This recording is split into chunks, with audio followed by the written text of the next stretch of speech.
Amy, are you recording from the other side of your desk today? It's amazeballs, and yes, and I don't love it, but I'm loving it. Ba-da-ba-ba-ba. Oh, fuck. I'm loving it. Yeah. Yeah, I'm Yeah. totally stealing Yeah. that. Yeah. Yeah. Manhunt. When did you know you had a problem? And magic numbers. All this and more on today's Brilliant Observations. Do, do, do, do, do.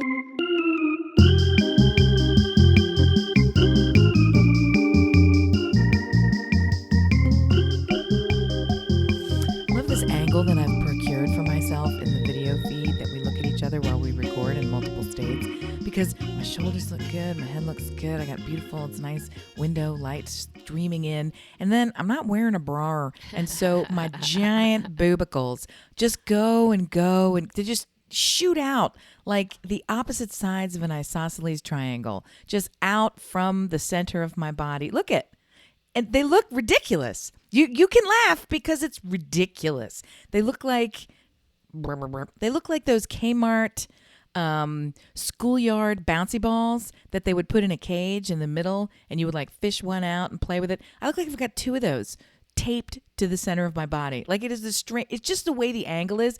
I know my boobs is big, but the angle is particularly bad because it cuts it off at its widest peak. I was just thinking about how pretty you looked. Good morning, listeners, friends, and family.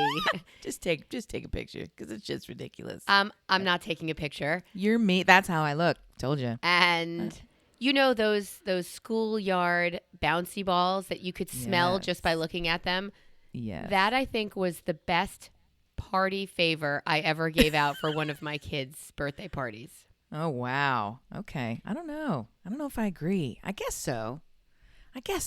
They were No the balls in the house. big 22-inch like kick balls, like those big Oh, balls. not the rubber ones. The rubber ones that are textured. Oh, the rubber ones is good. And I would write. Yeah. I wrote on the balls in a silver Sharpie. I wrote like Ethan's party, and I wrote the kids' names on them, so they knew which ball was theirs in the school. It was so much fun. That's actually something I really took pride in doing when the That's kids a good were one. little. No, that's a good one now that you say it. That's super good because then I can also see like, and take your favor out of my fucking house and go out in the backyard and kick each other until you're dead. Yes. That was the party we had. We had a little sports party, as you would say. Sports party. We played kickball. Yes, kickball. I love that. It was fantastic. Did you ever do that when you threw parties for your kids? Wait, you don't do birthdays. Did you throw other than family dinner parties? Did you throw parties for your three sons? My three sons, starring. Forgive me. I had no. We do family birthday celebration, and that's it.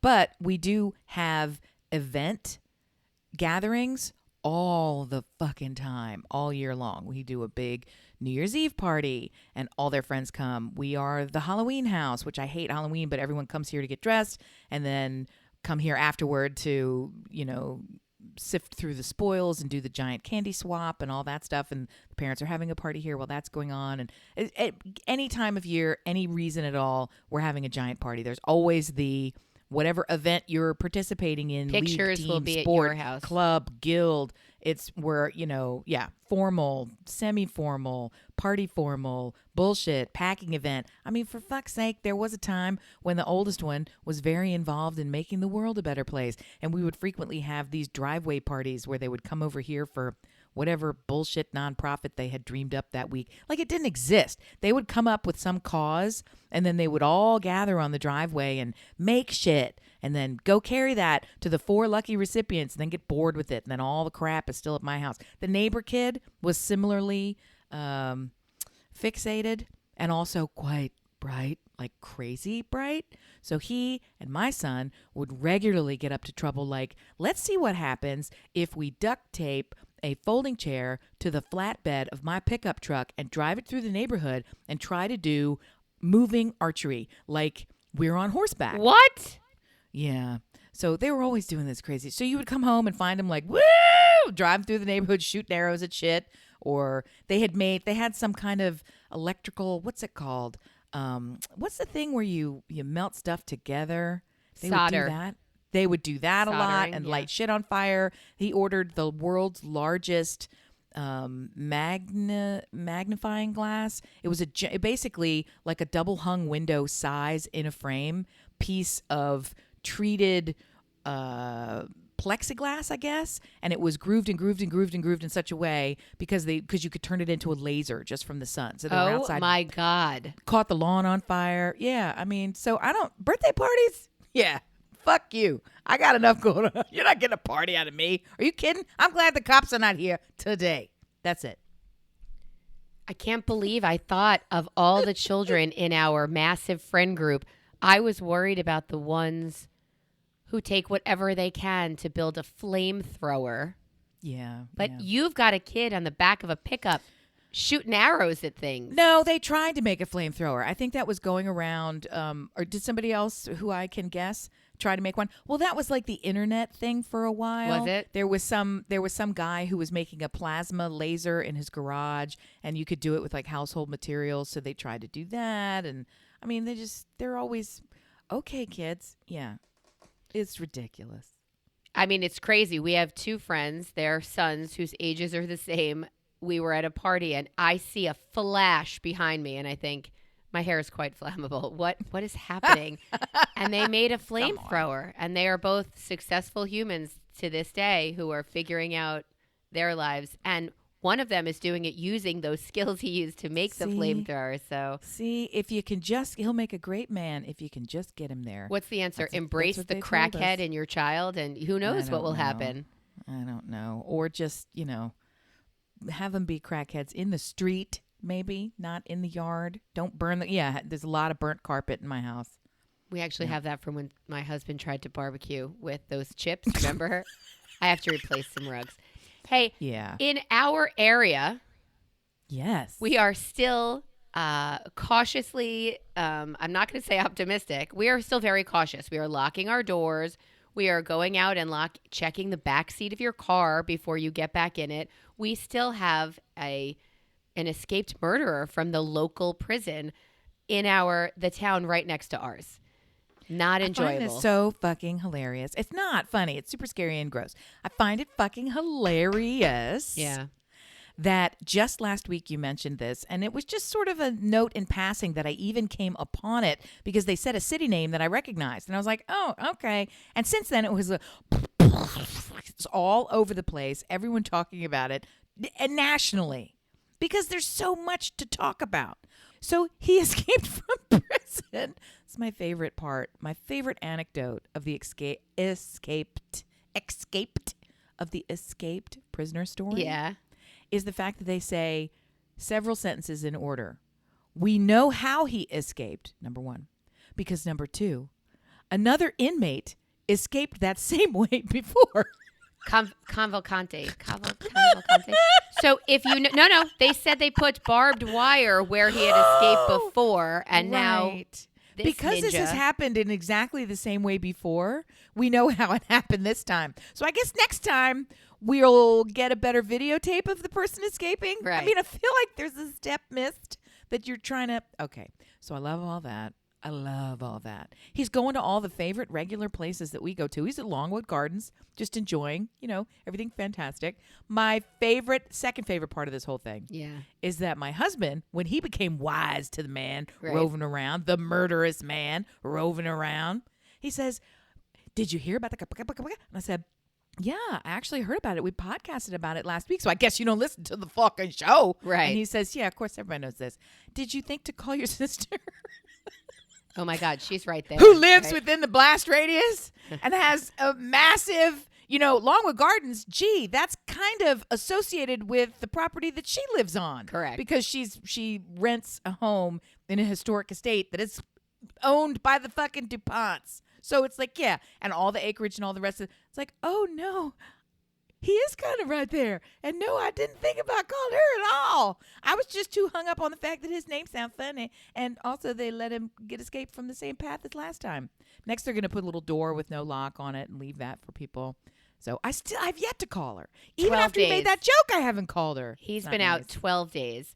It's a lot of days. You know how with more so men in sports, but everybody thinks they could coach better, play better than whomever is on the news or on the field or on the court. Everybody says, yeah, when you watch TV, even when you're watching sport, you say, look left or pass this way. Like you are coaching from the sidelines. You have the broader view. Yeah.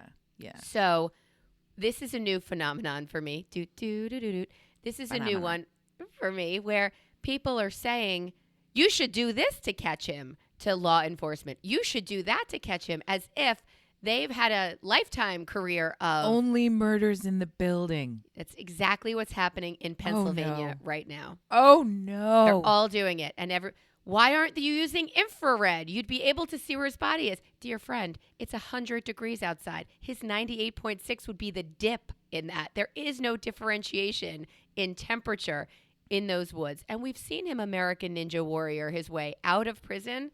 So how is he? Right. Bastard can climb. If you don't know, he actually did a backward wall crawl. So he put his feet against one wall, leaned forward, push-up style, put his hands on the opposite wall, and then went like a spider up into an alcove and then out through some sort of, paneling, ducting, who knows what. I don't know. Past the new barbed wire that they put in from the 99 escape. How weak is that, though? How weak is that? Not that barbed wire is weak. Barbed wire, you're doing a great job. I'm saying it's ridiculous that your thought when somebody escapes is to, let me put some tape on that lock. How about maybe you guard the door? I put my thumb in the dam. It should hold it just fine for right now. Yeah. So he's been gone. That what we're objecting to here in Pennsylvania is how you're hearing it is not in a timeline. Oh. So you're hearing he has a car. No, he had a car 3 days ago. You are just reporting it now. The way things are coming out, and everybody thinks they could do it better. We got mounted police in there. I'm like, oh my God. And we're sitting on the couch yelling, get dogs. Dogs will find him. There's a sense.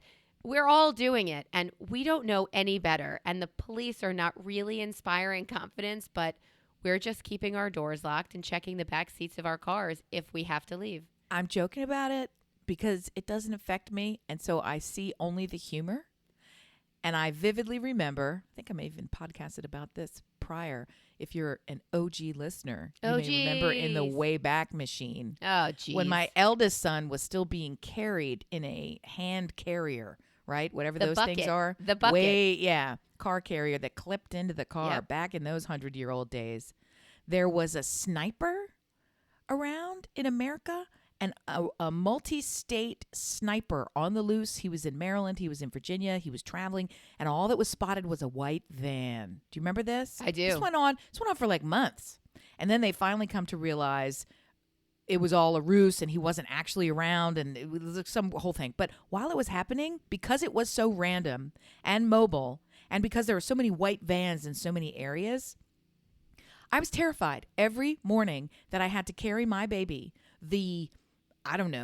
26 steps from my parked car into the thing. I would actually quick step it. I would almost run carrying him because I was so convinced that if I didn't do that, you're next. That would be the day that some errant asshole would come, because he had like shot kids. It was like some ridiculous thing. That also had happened. So anyway, but isn't it funny how that was equal? I was no less protected or unsafe in that environment than you are now. But because I had written the story in my head that it was possible and that there were just enough facts to keep me, like, he's in the environment, right? This can happen. There are murderers among us everywhere. Every day. All the time. Every day. Escaped convicts are shopping next to you and saying, oh, yes, here's the celery in the produce department. Did you want this one? Like, they're right next to you all the time. Holding the door for you as you walk in or out of the restaurants or supermarket. Stealing tomatoes from your garden. I don't know why I'm all about produce today. I'm just trying to say they're here. They're among us. And at the same time, when you write the story that it's going to happen to me, or it's possible, it's plausible, then all of a sudden, it's hard to get it out. So I feel for you. If you were at all feeling uneasy going in and out of the supermarket or locking the house at night or hearing a strange sound, I lived that way for a couple of months. There used to be the thing where you can, and maybe this still happens, you can track major life events timeline events in the global world. The global world, not the local world. In the world? You can track major noteworthy events to the age and grade of your child, because it's when it happens you remember, oh, it's like that's when bada, and I remember where I was standing. Do you know, this kind of a thing? And I remember when I was doing whatever for the child, and he was those in this moments league where or this. Where were you when this happened? But it always has to do with the kids. Like, I don't track it in the life of my dog. I actually learned yesterday, I don't know how old my dog is. I hate that question. I don't physically. Do you know how? Well, I don't know, and I got the dog from birth, so I mean I should know. You should it's not know. Like I have to picked him out of a Right. No, I have no idea. So I guess timelines in me is kind of funny. Anyway, all this to say, I'm glad that you're not dead from the murderous, incarcerated for life. Whoopsie. And by the way, Gina, you good? Yeah. You good? Yeah, man. Check them gates. Girl, you good? She lives at a museum, literally. She's in an outbuilding of a museum that's gated and got staffed 24 hours a day. But you know what? He got in the fucking Longwood. And Longwood was pretty gated, Longwood too, has so. gates. Yeah. They got a lot of fucking trees. All right. I don't know. It is unnerving to feel safe and then not feel safe all of a sudden. But I do have 3 dogs that bark like fucking crazy. And when I let 3 of them out last night and 2 of them came back inside, I thought, oh no. But I didn't hear any crazy. Maybe they caught him and took a bite of his leg. But we had pulled a off friend, some of that green hoodie zip up that he's wearing now, clean shaven. We had a mutual friend. Yes, he changed his appearance, this guy. We had a mutual friend who was here visiting a hospice family member, and she said, if I'm pulling out of town and I see him, I'm hitting him with my car. And then I said to the actual son of the dying human, hey, your dad's got an opportunity right now to take one for the team. What? It's very rare that you know you're going to die, right? You put your affairs in order. What is happening you know on what's this going show on. right now? My friend's father is I'm actually aware. dying. I'm aware. Let's keep saying it. It just feels okay. I'm with you. I'm hanging on. I'm with you. Go. So I said, here's an opportunity for him to take one for the team and do a grand gesture. I'm not going to be more specific than that. You know what I'm saying. And he's not going to do it. Everything's fine. If this is a record for the police, nobody encouraged any bad doing. The grand gesture. I'm so lost. Does he go out into the middle of a field, grab a hold of this escaped convict, and blow themselves both up? Maybe, I don't know. Or is that how it works? Or anyone else in your head that you can think of that is a terrible person who does terrible things and is unkind, and then they could take one for the team in that front too. I gotcha. Just an idea. It's just an idea. It's not a good one. There's no plan. And if this is ever used in court, you better get my permission. You know what? I love how our society has evolved. Because time was when it was hospice talk time. We would crochet, maybe bake some muffins, right? And instead now it's arm him and aim him. It's a quite detailed action plan. Right. No. Whoever's listening that might think there is an action plan, there is no action plan. It's No. It's just a guideline. It's just a guideline. Oh, great. It's not a plan. You know, what do they call it? A manifesto? Oh, my God. Is that what they call it? A manifesto? Wow. No, it is not. It's not my manifesto. Nor mine. But it's a manifesto, so to say. Yeah, so there is a manhunt going on here, and everybody is back seat driving or Monday morning quarterbacking or trying to tell everybody how they could do it better and differently and could have caught him before today, day 12. So enjoy that. Magic numbers, Ames? It's magic number. That's 3. So I love being reminded by the time of day to do something specific. So whenever it hits a 111 or even any 11, pick an hour of the day, 311, 511, 411, whatever. 1111, yeah. 1111. And I stop for a moment and I think a thought of gratitude. I see that as a reminder that every time it hits 11, my parents, every time it would hit that number, they would stop and say a prayer and they would say thank you to God and all the rest of this stuff. And I have sort of softened that a little bit. And now I've gotten myself systematized that whenever I see it, I am so flooded with happiness. Wow. Just at seeing it, right? I don't have to do anything. I see it, and I actually laugh out loud when I see the number because I have conditioned myself that simply becoming aware of that specific number is a gift and a reminder to be happy, to be thankful, to be joyous, and all of that getting rolled into one. I've Pavloved myself so that when I see it, the result happens without me even thinking to be grateful. And then, of course, when I'm giggling and laughing, I'm so filled with gratitude. I say, "Oh my gosh, thank you so much. This is so great. Blah blah blah blah. I'm so happy. I'm so blah blah blah blah." And it goes on all throughout the day. And it's now at the point where I'm sure my body clock is well aware of what time it is, even though my conscious brain is not looking for it, that I always see it. I always find it. And I will, when I'm doing something else, I will be reminded to glance down. Like I will just look at the clock on the microwave. Something will happen. This is creeping me out so fucking much. I just had a heart attack. I just had a heart attack. I just had a heart attack. Dear listener, Okay. I am talking to you about a fucking manhunt going on in my neighborhood, pretty much. Wow, I just had a heart fucking attack. And I'm looking. Oh my God. I'm looking at Amy, and behind her is a window, and there's a boy, a man, Okay. walking in your yard. Okay. And when he turned around, I saw he had a backpack on, which made me think younger man. But Okay. what the fuck is happening? Okay, so it's the yard friends, and they're doing yard work today. I have switched my setup around. One of the things that I was even going to mention to give myself a gold star is that I spent the weekend cleaning my office. My office is spick spat clean. The desk is completely empty, ready to go. I have a 2-sided desk, so I switched to the other side so the window is behind me. Changed my perspective. It faces out to a patio we have, and the man was wearing a backpack blower, and he walked up to blow leaves off the patio.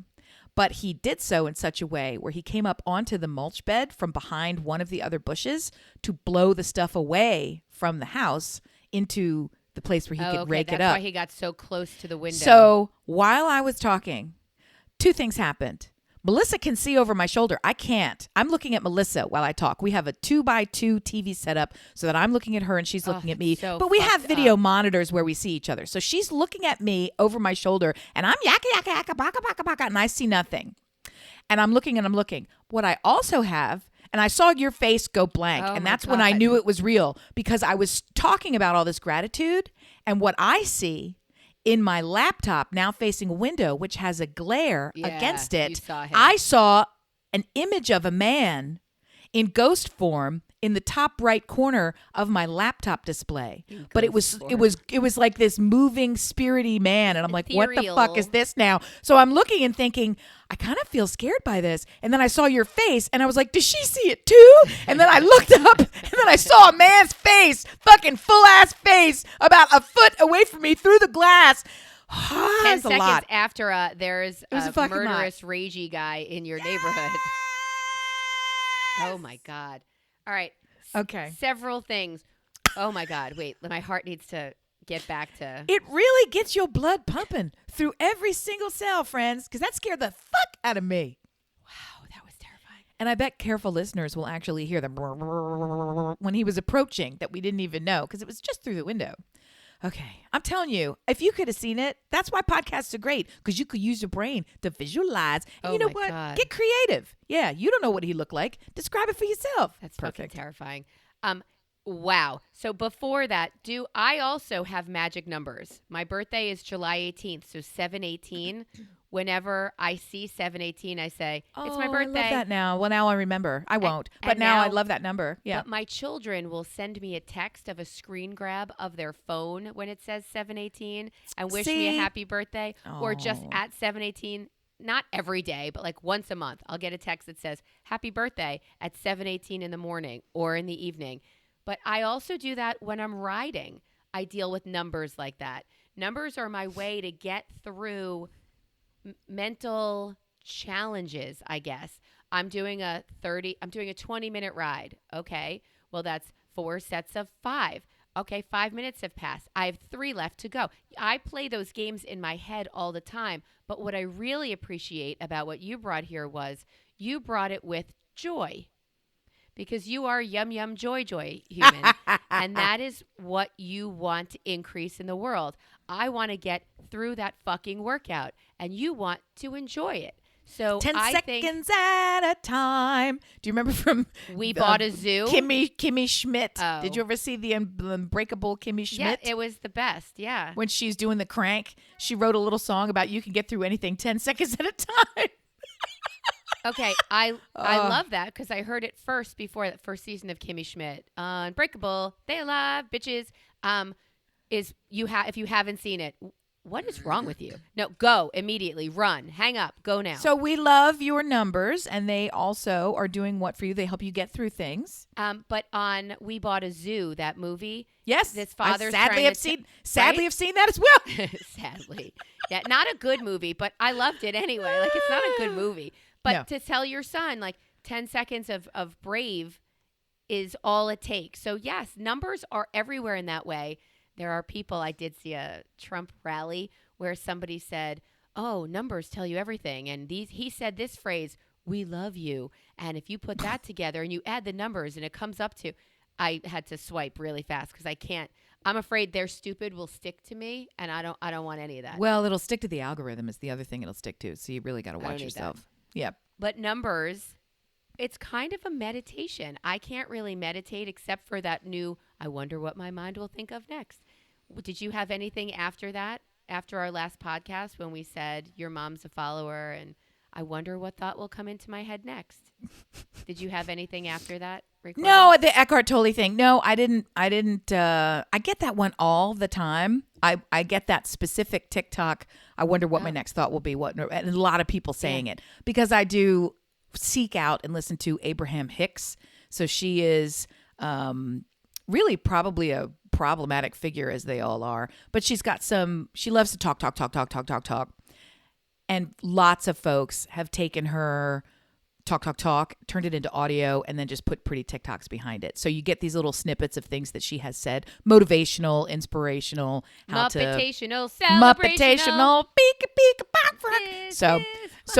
But I think I'm in the same universe. And then you get all this magic gong, people doing, taking their stick and running around a bowl, all this fucking shit. Because my TikTok feed is fucking bananas. So I was talking about the numbers However because it helps, yeah. Well, and I do love that, and I it's hilarious, and it just fills me with so much happiness. And I've somehow subconsciously trained myself to seek out these numbers because I'm sure I'm not just coincidentally every time 4 and 5 times a day stopping on the 1-1, but I happen to. And now I looked up today, and it is the 11th. So we will pause for a moment and say it is September 11th, and that's a big day. That's a big day, and we are thinking of you. And that's September 11th. And so I glanced up at the calendar just to see what else was happening this week. And then I also kept looking ahead for some unknown reason. It happened to be at the 11 mark. It was probably 8:11. And I looked down. Oh, no. It was 9:11. The hour of 9:11 on 9/11 is when I saw it on my phone. And I thought, wow. So I am going to stop for a moment. And then I looked in the calendar. And I noticed that there are 111 days left in this year. So my question to you is that motivating? Or is that a who cares-ified? Is that irritating? Does it feel pressuring? Does it feel like nothing at all? I'm just curious how that fact sits with you. I am not moved by the 111 days left. So I don't, regardless of it being an interesting amount of days that remain, right. Another way to say it is we're in the last quarter of the year.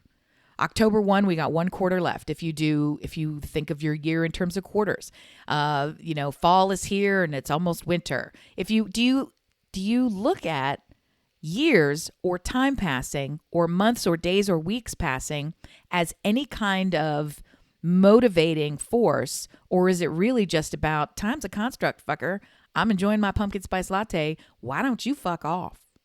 I want to be choice B, but I don't feel similar to my friend Amy. I don't feel like I'm really living out my third act, my next chapter. So as much as I want it to be past the weed, or I'm sorry, past the latte, whatever it is, I do feel that. And what have you done? And what can you do? and what difference can you make, right? So the first one is the negative thinking that my mother has instilled in me beautifully. What have you done? But after that, I think it's more healing. What can you do? Right. And I am trying to set a goal for myself. You talked previously about Mondays. I'll start on Monday, January 1st. All of these things are a mental thing that you can, a jumping off point, which gives you the most likelihood of being productive and good at or keeping to a schedule of. And I don't know, man. I think that the goal I'm setting for myself, I'm setting for January. Okay. Right now, as we are speaking, my husband is helping, cleaning out the kitchen. Why? What? Stop. lost his mind. Stop. I'm going to stop you there. I am interrupting this content because I find that abusive. What we were doing was we were talking about happy things and being motivated to improve our lives, bringing us closer to shared goals and expectations, actually beginning to live a bigger life, a more contributing life, and yes. a life of plus Meaning, right? yes. Yeah. What the fuck is he doing in your kitchen? And why? That's like saying my husband has decided to come with me to therapy so that he can fill in the blanks and say extra things that I forgot to tell the therapist that are wrong with me. That's I don't what need he's help doing that, but that's yes. what he's doing. That's what he's doing. What? Okay, now that I've gotten that out, I've gotten it out. Okay, so I don't disagree let's pretend. with you. Let's pretend for a second. that what he's doing is helpful. We'll just pretend. We'll write a fictionalized story of this event, not based on the fact, and we'll say maybe he said, "You know what, wife? I've been racking my brain for the past 2 months thinking of ways that I can support you and be more helpful. And what do you think the best use of my support and help would be?" And you then looked at him and said, "Would you please select these 2 cabinets in the kitchen and clean them out for and with me under my tutelage?" Is that how this went down? No, whole kitchen. He said... He just came in there, dick out, and started jizzing on everything. Is pretty much what I'm hearing. I said, I don't want you to do that because you're going to go into places where I've stashed things and you're going to find things and you don't find value in the things that I have stashed. What is wrong with his life that this is how he wants to spend his free fucking time? He had 8 minutes free, and I think he hit the end of a below deck season. Go plan a vacation for us, right? Oh. What are you doing? What are you doing? His Go quote remulch the front bed. Do a man thing. Wait, here's how he asked. Oh my God, he could totally weed today, and he's choosing not to. Here's how he phrased it. Here's the phrase. Is this an unforgivable activity? He wants to know how long and bad the punishment's going to be. Do you know what? I feel like said, in the question, you have part of the answer. I said, are you fucking it? And he said, no. I'm like, well, then it's not unforgivable, but I don't want this. Who's coming to your house? Why is he in the kitchen? Everybody. Who's coming? His family. People are coming? His family's coming for all the right, New Year. all right. So you have people It's not why coming he's to the doing house. it, though. But that's the it reason is. I would allow it, because I don't want to feel that pressure and get mad at him for his family. The only reason I could allow it and eventually get over it, it's not unforgivable. Remember? Didn't fuck it. You know what, though? Oh, wow. I wondered what you were saying by that. Like, I thought you meant fuck it, like fuck it up. No. You meant inserted. Yes. Yeah. You got a no insertion policy. Got that. Okay. I feel like that was in writing for all of us when we started. Well, so I'm on board with that. For me, it's on a ketubah written in Hebrew, and he might not know that. Sure. So I had to highlight the section that said, no glory holes, no fucking up. Like, there's a thing. Yeah. Very specific. I'll tell you what it is in Hebrew in our next episode. Nice. Just for the kids. Okay. So here's what we know about Dr. Brilliant and the kitchen. Last time, he set it on fire. That is true. I feel like if you can't learn that when you're in the kitchen, you're not up to good things, if actual arson is not enough to teach you, what do we got to do, Stuart, to get you out of that room? Don't make me laugh. It's not for you. It's not for you. It's for others. Your gifts are needed elsewhere. Do you remember, or did you ever have this experience where when you were in college, if your desk and your room were clean, it was a space you could study. But if it was just a mess, it was just not a comfortable space, and you couldn't if you didn't have a clear space, it wasn't a study space. Did you have that feeling? I really didn't, and here's why. I only became a questionable hoarder in the past 5 years. Up until that point, I was so meticulous about cleaning and keeping everything that I would make other people uncomfortable about, oh, you got to get that back, blah, blah, blah. Everything was, I couldn't go to bed until the things were all cleaned and cleaned and cleaned. And that kind of mania had its roots in something that really didn't have to do with keeping things clean. And then when I released it like the fucking Kraken. Nice. And I then, like that. And then all of a sudden it became like living in a junkyard. So I'm like trying to find some balance between the two. When I was in college, I vividly remember getting into an argument, like a really heated, difficult argument with my best friend because her boyfriend at the time, who has since passed away, was touching everything on my desk. We were all in my dorm room, and he was like fondling everything. Is the only way that I can say it to you. Thank you for the eyeballs, because when I say touching he was my shit. When I say he was touching things on my desk, it makes me sound like the crazy person. No, fondling did it for me though. I am, and I own it. But it was the kind of thing where he was systematically picking up each item, handling it a little bit, turning it around in his hands, putting it down in a new place. Spot. Yeah. And he did this for about 8 minutes. And I said something along the lines of, can you stop touching my stuff? I don't fucking remember what the hell I said. And then it turned into this whole thing. And he was, had a real big reaction.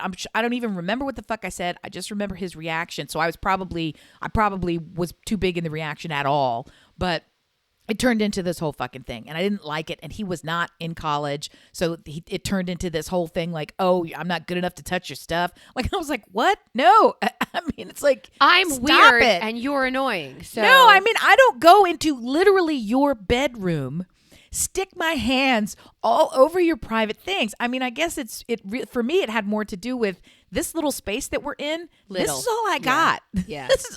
This little, 9 by 14 foot stripe is all of half of a room is all that I get. And you're in here like, only half of that. Right. Stop licking my shit. No. So in terms of having someplace clean and then feeling like I can do it, I guess I relate to that so hard because everything was always in a state of readiness. Everything was always clean. I lived with shared spaces. I never had my own space until I was nearly an adult, sharing it with a sister, living in a house. So, I mean, and the house it's a small house. We all grew up in probably different and smaller houses than we're in now because our culture has changed and houses have gotten bigger. So my point to you is, I pretty much always kept a tidy space. And then it's only recently that I've turned into the slop goblin. Slop Goblin. I love that title. Put that on your business card. I'm a reformed slop goblin. So there you have it. Well, your office, which was a serious thing, is now clean. And it's moving in that direction. It's moving in that direction. And just real quick, it is taking the longest. I have systematically been cleaning out each room. The exiting of the kids has been spectacular because you throw the shit out, you sell the stuff, you throw the shit out. So the office is the hardest because they're things that you really do have to keep. So I'm not just cleaning it and throwing things out. I'm actually sorting all the paperwork into the right files and piles and putting them in the file folder and putting this in archive and putting this here and dealing with the photographs that are just in a bucket. Like things that normally would be a weekend project, just that task. I'm doing all of them. Why, you say? I feel so much lighter. Because it's a sanity thing. It's like the numbers. I feel so much lighter. It's coming back. I think I didn't do it before, and I think let things slip so much for a variety of reasons I won't get into. The biggest one, I think, is shoveling during a snowstorm. This room was this office was a dumping ground for the whole family. The kids were not keeping up with anything. And it's just, if everyone around you is sloppy, I'm either doing all of the work, or if I do none of the work, I just have to get used to the slop, and neither really worked. So now that they're gone, now that they're gone, I can do the work, and then it stays the way I've made it. So it feels reasonable again. So I guess it really has to do with my kids are gone, and I just couldn't be happier. Well, only 2 are gone. They're thriving. I guess we're bad for each other because they're doing better than they've ever done before. Both of them. Where my middle can we child dump the kid? My middle child has a streak going. He's been not only on time, but present and in attendance for every single class the entire semester. And he has all A's and B's. That's awesome. Who is this kid? I don't care. How does Keep him he away feel from me. about it? Loves it. That's great. Loves it. That's Loves everything. it. Yes. He's Wow, living that's the dream. everything. Do you know who's not living the dream right now? No. Danny Masterson. I don't even know who that is. Yes, I do. Who is that? Is that the guy? Danny McBride is who I'm thinking of. Who's Nope, Danny close. Masterson? Think smaller. And more Scientology. Think that 70s show. Think The Ranch. Think the curly-headed pervert. rapist. Yes, that's who. 30 I years didn't want to to slander life. him, but yeah, I guess was it's found not guilty. slander. I mean- if you've been convicted. Yep. You've been connected to rape. That's gross. That's gross. 30 years to life. What are your thoughts on that sentence? I'm glad someone is receiving it. It seems disproportionately high for random offender, but an example is being made. It appears. I was thinking the exact same thing, and I started to hear more information. For example, Scientology was involved in this, and potentially they were gifts to him, these women, from Scientology. And yeah, I started to hear some shady things. So Allegedly. it was like Nexium. Yes, that like it thing was I saw on culty. HBO. Correct. It was weird and culty. And at first I thought, wow, 30 years. I mean, to life, by the way. Oh, that's crazy. That's a sentence. But didn't you then question your own reaction to this crime? When I heard that, I thought, ooh, that seems like a lot. And then I thought, why should it seem like a lot? No price is too high for... Isn't that... I felt gross. gross. And then I started trying to put into some type of context, how do we as humans deal with this violation of another human? And on one level, even though it still felt like it was too extreme a response, I was kind of thinking maybe somebody values women. You know, maybe somebody values the victim in this case, right? Maybe this is a good thing. Why wasn't it me I had that at thought. first, right? Why wasn't it? I did have that thought about it. So anyway, so it was not as horrific as, I don't even like saying the word. That's how much I'm super grossed out by the thought of somebody doing this.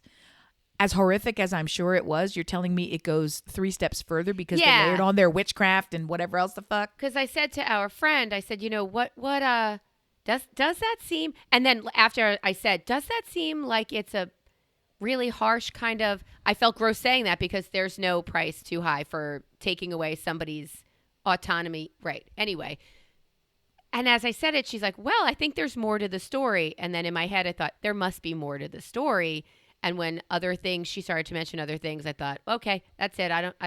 I will never sleep again if you tell me more of these stories. So please. Good God. And I just want to say stop. Witchcraft is great. I didn't mean to say witchcraft. I was just using it I don't want, witches are fantastic. Scientologists are maybe not. They give witchcraft a bad name. Black magic? Is that what Scientology is? Cult? What do we It's a call cult. cults? Well, no. Amway? Is Scientology like Amway? Is it that bad? Scientology comes with the weird mystical aspect of it and confess all of your deepest, It's darkest psychological. secrets to us. It's profoundly deep psychological manipulation. Abuse. That's all it is. Right. That's all it is. Yeah, that's absolutely all that it is. So does it surprise you each time you hear about somebody else that's in this cult? surprise is a tough word. I can trace the path of how they were indoctrinated. 9 times out of 10, it comes from a trusted authority figure in their life.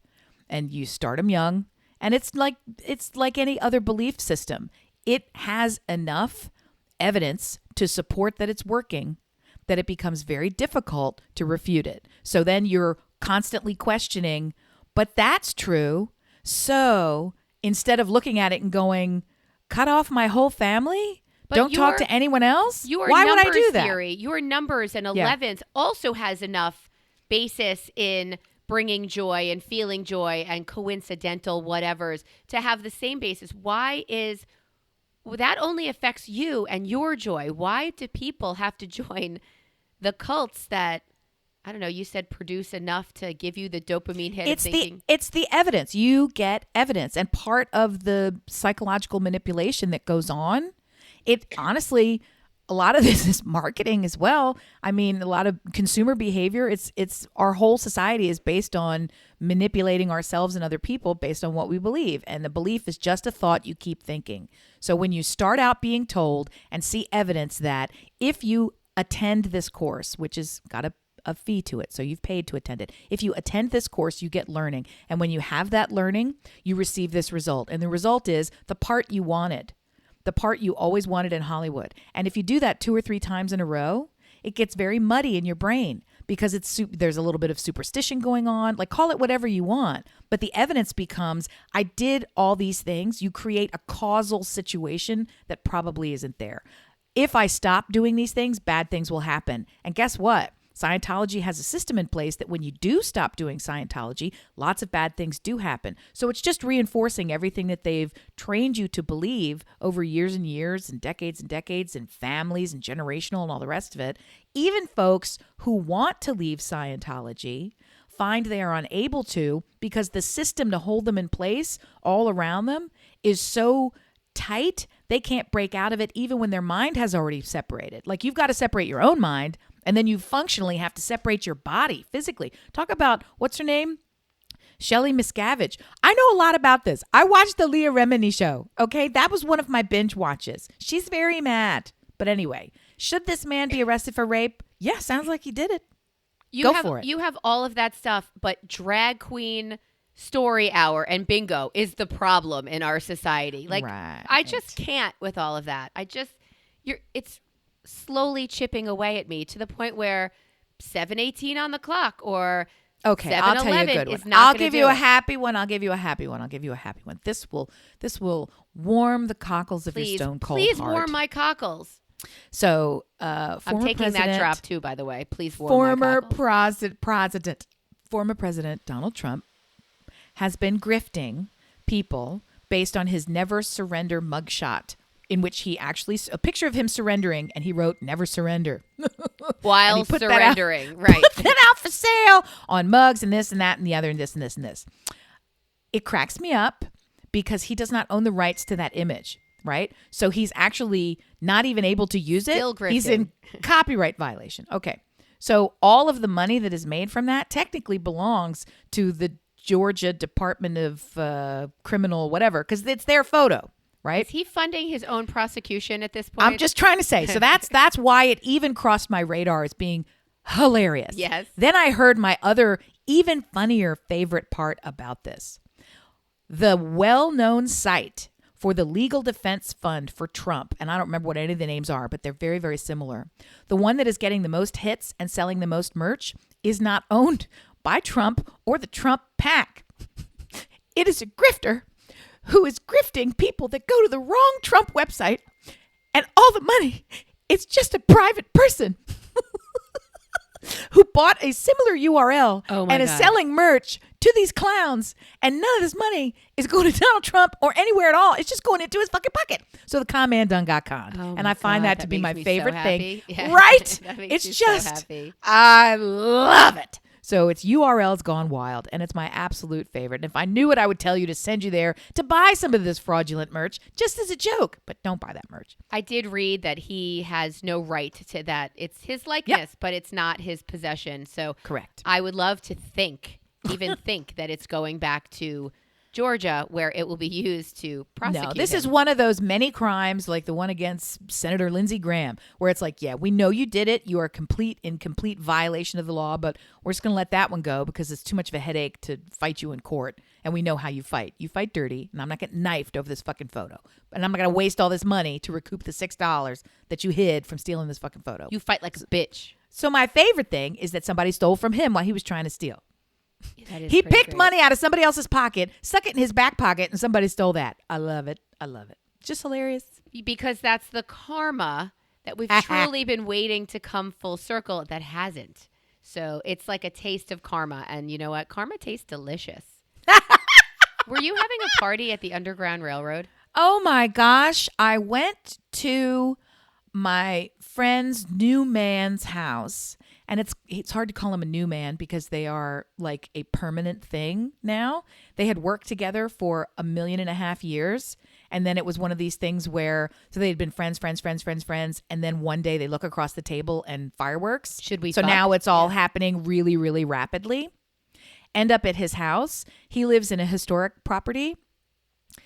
I had no idea. It's celebrating its 200th birthday this year. So we were at the house and like talking about the party and planning the party and blah, blah, blah, and what's going to happen. And it's on the national register, right? So he can't even throw the party himself. He has to have people come and throw it for him because they're so particular about what can and can't Well, that's like happen your at this sister's house. place too. Yeah. So we're in the kitchen and standing there talking, and I just happened to, glance up or whatever. We were looking at art on the walls or what have you, and they're all brick. Like there's no walls. So it's all the just exposed brick from 1,000 years ago. Well, 200. And he's like, yeah, that's actually where they would hide the slaves. And I'm like, what?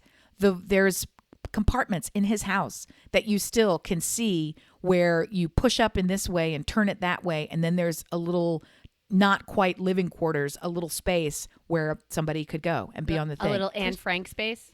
Just so fucking cool. So, I mean, we know the Underground Railroad runs through here, and there's actually a little tour that you can take of one stop. It's on a college campus over here, but I had no idea that this was just like in his fucking house. And so to be standing there raising cocktails and acting like a dope and just living our fucking lives, and to have that piece of history and to know all the shit that went down right here, it's just kind of crazy. Don't you find that crazy? I find it amazing. And after two drinks, I would sit there talking nonstop about it because it would be the only thing I could think of. It's very, very cool. And you just sort of look at the path of the trees, and they're all original old ass trees. And it's just, you don't get that kind of stuff very much. So I felt connected in a nice way. That As we opposed could to have happiness in this place that was so close to happiness. Like, so how hard, right? Such a hard place to be able to make it happy. As opposed to my family going to South Carolina and going to plantations and knowing awful things that happened there, I much prefer thinking of the tuck crawl spaces where you hid to move along. Awful things happen there too, I'm certain. I mean, they owned slaves at one point. So at that very house. So it's the kind of thing where I don't know I'm not Southern. I've just lived here long enough, and you sort of get the happy sad of it. It's kind of like being an Eagles fan. You know how it is. It's like you never really taste happiness. There's always that lingering. So close, so close, so close. Yep. So in any event, I just thought that was pretty fucking cool. Because who knew, walking among us, you could have a sniper, an escaped prisoner, or a man who owns a house on the Underground Railroad. Well, that's where the Cavalcante, whoever this guy is, should go, considering that there's places where he can hide. Is that his name? Cavalcante? Yeah. Cavalcante. Cavalcante! Why do I feel like it sounds like something else? Because it sounds like nothing now that you say it.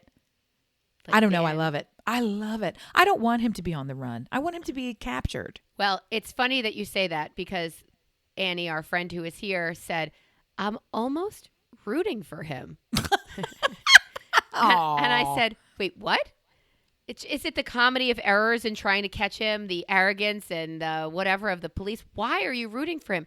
This man stabbed his ex in front of her children 36 times in the chest. Do you know how hard it is to get through a chest plate bone?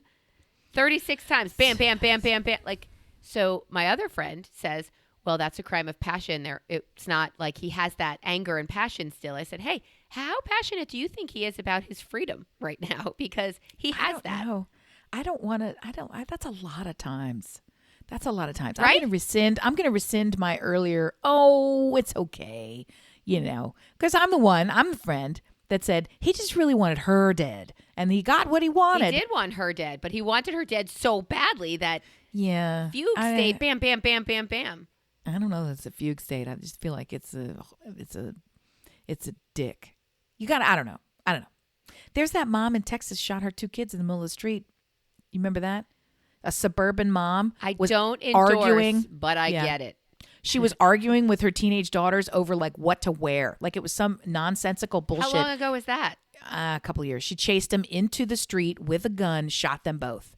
And she's dead too or something. I don't know. The whole thing was like, we really need guns, Republicans? Like it was just ridiculous. It was ridiculous. Is there a made-for-TV movie about it that I can watch? I don't know. It makes me sad. It's like all these stories of violence that happen and worse over like potty training, and as people lose their fucking, you say fugue state, and I kind of get it, and I also fucking hate it. So yeah, I would love for this escaped convict to be caught. I would not love for this to be a movie that we have to watch again. Those movies are really long, and they involve a lot of cold nights in prison cells. I don't want them. I want happiness. I don't want this to be the time where, like in Boston, when the marathon guy was hiding in people's boats and they shot the shit out of everybody's neighborhood. It's a miracle they didn't kill people who live in that fucking neighborhood. You don't think that this you don't think that this guy is going to be captured and brought back, do you? They're absolutely going to shoot the shit out of this kid. I think this guy is incredibly stupid. Here's what I know of the little that I know. That's a great drop for you. Okay. He has. I'm trying to think, but nothing happens. In the 11 days that he has been on the lam, he has stayed in a 40-mile radius of the place where he escaped from. He hasn't left. He stole a car and abandoned it in the woods. Didn't steal another car and didn't drive away. Stole a van and didn't drive away into another state. He went to his friends and former coworkers' house with a camera and asking them for help. It's like, brother, job number one, don't you watch The Fugitive? Tommy Lee Jones is coming after you, and a man in no leg irons. He's got a 5-mile radius. He knows, and he's coming after you because he knows your foot speed, uninjured man on a thing. Get the fuck out of that part of town. Why? If you were walking, you could cover 10 miles a day and be in Maryland by now. I don't get what the fuck he's doing. You can be in North Carolina by Thursday. I'm just trying to say, you could hitch a ride with some know-nothing nobody, and now all of a sudden you're in Texas getting shot by that mom. There's a lot of places you could be. That's not where you are. So what are you doing? Why are you still there? That's what I don't understand. Why are you still hanging around where the most heat? The most heat is on you. You don't need resources. He ended up with a backpack and a green zip-up hoodie. Did you hear how he got that? You don't know how to steal some shit? I'll help you. I'll steal some shit. Okay. How hard is that? How hard is that? Amy, okay. what have we you escaped stolen? from prison. No, I'm not. I don't steal stuff. I don't steal stuff anymore. Okay. I'm not a. Sounded like you were teeing up to a confession. I will tell you the truth. No, I will tell you the truth about lying because it made sense to me finally. Because I don't lie, but I do lie a lot. And so here's the difference. Here's the difference. I hate lying. I hate it. I don't even like social media because I feel like it's telling a lot of lies. People telling lies about themselves to me. I don't like that. Whatever. Lying is a real trigger for me. So I fucking hate it. I demand the truth. I rarely get it. It's I lie a lot of times, but it's not a lie because what I'm doing is selling you something, right? I said this to my son and it connected for me. I get paid a lot of money to lie for a living. That's what I do. It's not really a lie. You're crafting the best situation. I'm telling you the best story about this product or situation or location that exists. Reframing. I'm telling you the best one, and I'm doing it in a way that motivates you to want more of it. Right? I mean, Anheuser-Busch. St. Louis, Missouri. What are we cask? What kind of oak did they put their fucking beer in? Time was. I used to remember this one. I don't drink beer. Anyway, some barrels. Yeah. People make up shit all the time, and you're supposed to, oh, well, that's the difference. Oh, cold Coors Light is cold processed or whatever the fuck it is, right? Who cares? What's the difference? I guarantee you all the beer is like that. They're just the first. Subway or the other one used to slice their meat fresh. Now Subway doing it. Because we got to have our meat sliced fresh. Jersey Mike's had Why fresh, wouldn't you right? have that? Yeah, why? So it's any point of difference. So telling a lie is acceptable when you're paid to do it. That's not the message I was trying to say. What are you saying? That's not what I'm saying. That's wrong. Okay. I'm just trying to say when it matters, I tell the truth. When it's interpersonal, when it's real, I tell the truth. And when my children are looking, I don't steal. If I'm trying to get you to buy something, then that's on you. I've given you away. I've invited you into a story that you want to believe. How is that wrong? Because it's predatory. No, it's not. It's advertising. It's predatory. I told you what I knew you wanted to hear to make me get what I wanted from you. I was paid to Predatory. advertise the product. Okay. Okay. All of advertising is predatory. Agree. All of life is predatory. Agree. Wow, it's tough news. Let's try to teach our children to think critically. Okay, let me tell you the truth about this celery. It rotted on the truck. We peeled off the top 4 stalks, put a new rubber band around it, and we're still selling it to you at full fucking price. What do you think? You want to buy it? The honesty is refreshing. I think The celery is not. the celery is disgusting, and people who are buying celery know what they're getting. I don't know. Again, it's the whole, I did the best I could with what I knew. No more. Educate yourselves, people. Know better. Know more. Be better. I'm not trying to trick anybody. I'm inviting you into the best version of this story that we can be in together. That's what I'm doing. I'm not trying to trick you. There are people who are actively trying to manipulate and trick you. That's a different kind of thing. That's predatory. Me just giving you a story that you can choose to believe or not and enjoy believing and actually take value in believing. Yeah, I could do that. There's facts in there. Well, that's like Fox News in general. When they're called on their bullshit, they say, well, it's just an entertainment show. We don't report the news. It's right there in your fucking title. No, I'm not writing a nonfiction book. I'm writing advertising. It's promotional. I'm intending to have a result. I know the difference. So people don't. Yes, you know the difference. Woo! People don't. When they see a commercial, an ad of any sort, they think, oh, this must be, no, you don't believe this must be true. It is what it is. Like, I don't know. I discerning. What was that? The reality, Sims, an educated consumer is our best customer. Do you remember that? Yeah, it sounds familiar. Somebody used to say that. That's a fucking lie too. But here's the thing. And I firmly might believe actually this. Be a lie too. Yeah, here's the thing, and I firmly believe this. Advertising is incapable of convincing you to do something you were not going to do anyway. That's a fact. And we say that a lot. It is not. Or that advertising you didn't even can't do know it. That you needed. If advertising was capable of convincing you to do something that you weren't going to do, we would live in a very different world. Advertising doesn't have that power. It absolutely does not. No messaging has that power, right? You were going to do it anyway. We are guiding you to make the decision faster or in this direction or more fulsomely, right? All these sorts, you're in charge of the decision. Advertising is not the lever that makes you do it. It's a variable among many. And you can stack those variables and that starts to feel like manipulation, right? But the advertising itself is not the enemy.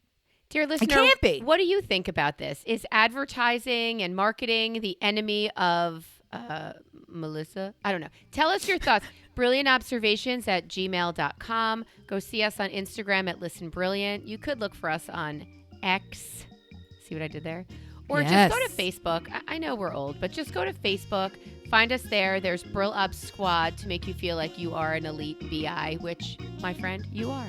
Come see us there. Thank you so much for turning us on today. I hope that in some way we turned you on, although I, again, can't imagine how. And if we did, what's wrong with you? Get in touch, be in touch, stay in touch. We love you. Bye. You hit such good notes. Here's what I know of the little that I know. I'm trying to think, but nothing happens.